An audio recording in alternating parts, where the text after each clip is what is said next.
दोस्तों, भारत और वेस्टइंडीज के बीच खेला गया यह टेस्ट मैच रोमांच, संघर्ष और जज्बे से भरपूर रहा, जहां टीम इंडिया ने शानदार प्रदर्शन करते हुए 121 रनों के लक्ष्य को आसानी से हासिल कर मैच और सीरीज दोनों अपने नाम कर ली।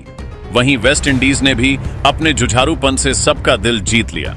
मैच के बाद वेस्ट इंडीज के कप्तान रॉस्टन चेज ने दिल छू लेने वाला बयान दिया, जिसमें उन्होंने अपनी टीम के प्रयासों पर गर्व जताया और भारतीय टीम की तारीफ की।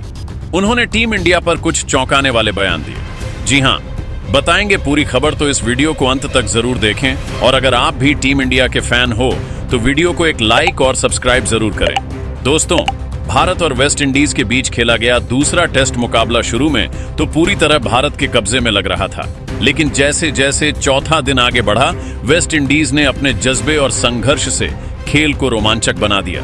भारत ने पहले दिन अपनी बल्लेबाजी से इस मैच की नींव रख दी थी। यशस्वी जायसवाल और शुभमन गिल ने वेस्ट इंडीज के गेंदबाजों को थका डाला। जायसवाल ने 135 और कप्तान शुभमन गिल ने 129 रनों की शानदार पारियां खेलकर टीम को 518 रनों के विशाल स्कोर तक पहुंचाया। भारत ने 5 विकेट पर पारी घोषित की और फिर गेंदबाजों ने वेस्ट इंडीज को 248 रनों पर समेट दिया। कुलदीप यादव की फिरकी का जादू चला, उन्होंने 5 विकेट लिए, जबकि रविंद्र जडेजा ने 3 विकेट झटके।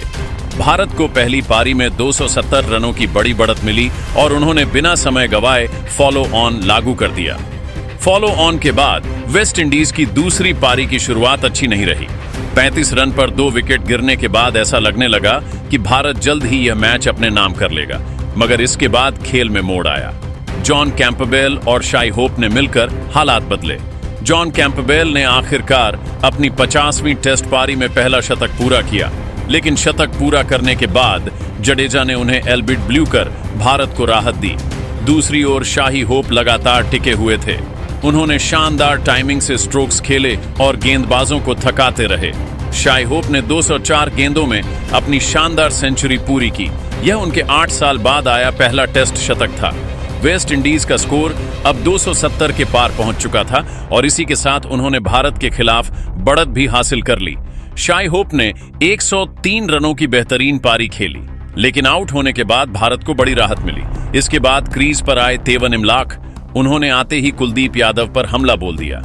1 ओवर में पहले चौका और फिर शानदार, लेकिन कुलदीप यादव ऐसे गेंदबाज हैं जो एक ही गलती दोबारा नहीं करते। अगले ही ओवर में उन्होंने शॉर्ट गेंद फेंकी जो नीची रह गई और इमलाक पूरी तरह चूक गए। गेंद सीधे पैड पर लगी और अंपायर ने बिना देर किए उंगली उठा दी। 12 रन बनाकर इमलाक आउट हुए और वेस्ट इंडीज का स्कोर 293 पर 5 विकेट हो गया। इसके बाद जैसे भारतीय टीम में फिर से ऊर्जा भर गई। अब मैदान पर कुलदीप यादव का जादू चलने वाला था। नए बल्लेबाज जस्टिन ग्रीव्स ने पहली ही गेंद पर चौका मारा, लेकिन कुलदीप ने अगले ओवर में रोस्टन चेस को बेहतरीन टॉस्ड अप डिलीवरी पर आउट कर दिया। चेस 40 रन बनाकर मिड विकेट पर देवदत्त पडिक्कल के शानदार कैच का शिकार हुए। कुलदीप यहीं नहीं रुके, अपने अगले ही ओवर में उन्होंने खैरी पियरे को भी पवेलियन भेज दिया। गेंद हवा में लहराई, बल्लेबाज बड़े शॉट के चक्कर में लीडिंग एज दे बैठे और नीतीश रेड्डी ने मिड ऑन ऑफ पर आसान कैच पकड़ लिया। अब वेस्ट इंडीज का स्कोर 298 पर 7 विकेट था और मैच पूरी तरह भारत की गिरफ्त में लौट चुका था। फिर जसप्रीत बुमराह ने कमान संभाली। उन्होंने वॉरिकन को एक क्लासिक गेंद पर क्लीन बोल्ड कर दिया। गेंद अंदर आई और मिडिल स्टंप उखड़ गया। इसके बाद अगली ही ओवर में उन्होंने एंडरसन फिलिप को भी आउट कर दिया। बैट का किनारा लगा और विकेट कीपर ध्रुव जुड़ेल ने शानदार कैच पकड़ा। अब वेस्ट इंडीज का स्कोर 298 पर 9 विकेट था। ऐसा लग रहा था कि अब वेस्ट इंडीज की पारी जल्दी खत्म हो जाएगी, लेकिन जेडन सील्स और जस्टिन ग्रीव्स ने भारतीय गेंदबाजों की उम्मीदों पर पानी फेर दिया। दोनों ने बेहतरीन संयम और जुझारूपन दिखाते हुए आखिरी विकेट के लिए 69 रनों की शानदार साझेदारी की। ग्रीव्स ने बुमराह और जडेजा जैसे अनुभवी गेंदबाजों के सामने साहसिक बल्लेबाजी की, जबकि सील्स ने भी जडेजा की गेंद पर झड़कर दर्शकों को चौंका दिया। ग्रीव्स ने 85 गेंदों में 50 पूरी की और टीम को 390 के सम्मानजनक स्कोर तक पहुंचाया। अंत में बुमराह ने सील्स को सुंदर के हाथों कैच करवाकर इस साझेदारी को तोड़ा। भारत को जीत के लिए 121 रनों का लक्ष्य मिला। जवाब में यशस्वी जायसवाल और केएल राहुल ने पारी की शुरुआत की। जायसवाल ने पहले ही ओवर में 2 चौके जड़ते हुए आक्रामक शुरुआत की, लेकिन जल्द ही वॉरिकन की गेंद पर आउट होकर 8 रन पर पवेलियन लौट गए। इसके बाद साई सुंदर और राहुल ने पारी को संभाला। दोनों ने समझदारी से खेलते हुए 54 रनों की अहम साझेदारी की। दिन का खेल समाप्त होने तक भारत ने एक विकेट पर 83 रन बना लिए थे और जीत से सिर्फ 28 रन दूर था। मैच अब भारत की पकड़ में नजर आ रहा था। इसके बाद आज 5वें दिन भारत बल्लेबाजी करने उतरी और लक्ष्य को आसानी से हासिल कर इस मैच को अपने नाम कर लिया। इस तरह इस मैच को जीतने के साथ साथ भारत ने सीरीज को भी 2-0 से अपने नाम कर लिया। वहीं इस हार के बाद इंडीज के कप्तान रोस्टन चेस ने पोस्ट मैच प्रेजेंटेशन में बात करते हुए अपने दिल की बात साझा की। उन्होंने कहा कि भले ही परिणाम उनकी टीम के पक्ष में नहीं गया, लेकिन इस मैच के दौरान टीम ने जिस तरह लोहा दिलाया उससे वह बिल्कुल निराश नहीं है। रोस्टन चेस ने साफ किया कि इस हार को वे सिर्फ हार नहीं मानते बल्कि इसे जीत जैसा अनुभव मानते हैं। उन्होंने कहा कि भारत जैसी टीम के खिलाफ इतना शानदार मुकाबला देना और उन्हें टेस्ट में चुनौती देना, जो कि विश्व की नंबर 1 टीम है, अपने आप में एक बड़ी उपलब्धि है। चेज ने कहा, हमारी टीम ने जो जुझारूपन दिखाया वह वाकई काबिले तारीफ है। भले ही स्कोर बोर्ड पर हार दर्ज हुई है, लेकिन मैदान पर हमने जो लड़ा और जो मुकाबला दिया उससे मैं गर्व महसूस कर रहा हूँ। भारत जैसी टीम के खिलाफ टेस्ट मैच खेलना और उसे अपने घर में चुनौती देना कोई आसान काम नहीं है। वे नंबर 1 टीम है, उनके पास टॉप क्लास खिलाड़ी हैं और उनकी बल्लेबाजी और गेंदबाजी दोनों ही विश्व स्तरीय हैं। चेज ने भारतीय गेंदबाजों की भी खुले दिल से तारीफ की। उन्होंने कुलदीप यादव की स्पिन गेंदबाजी को बेहद खतरनाक बताया और कहा कि कुलदीप ने इस मैच में जो विकेट लिए वह शानदार थे। उनका कहना था कि कुलदीप ने फ्लाइट, टर्न और वेरिएशन का बेहतरीन इस्तेमाल किया। इसके साथ ही उन्होंने जसप्रीत बुमराह की रफ्तार और सटीकता की भी कड़ी सराहना की। बुमराह की गेंदें इतनी खतरनाक थीं कि हर बल्लेबाज उनके सामने दबाव में दिखा। उन्होंने कहा, बुमराह के खिलाफ बल्लेबाजी करना आसान नहीं था। उनकी लाइन, लेंथ और स्विंग हर चीज पर नियंत्रण देखकर हमें पता था कि हमें पूरी सतर्कता से खेलना होगा।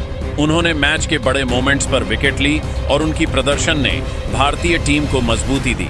रोस्टन चेज ने रविंद्र जडेजा की भी तारीफ की। उन्होंने कहा कि जडेजा ने अपनी स्पिन और अनुभव से मैच को भारत के पक्ष में मोड़ने की कोशिश की और बड़े विकेट हासिल किए।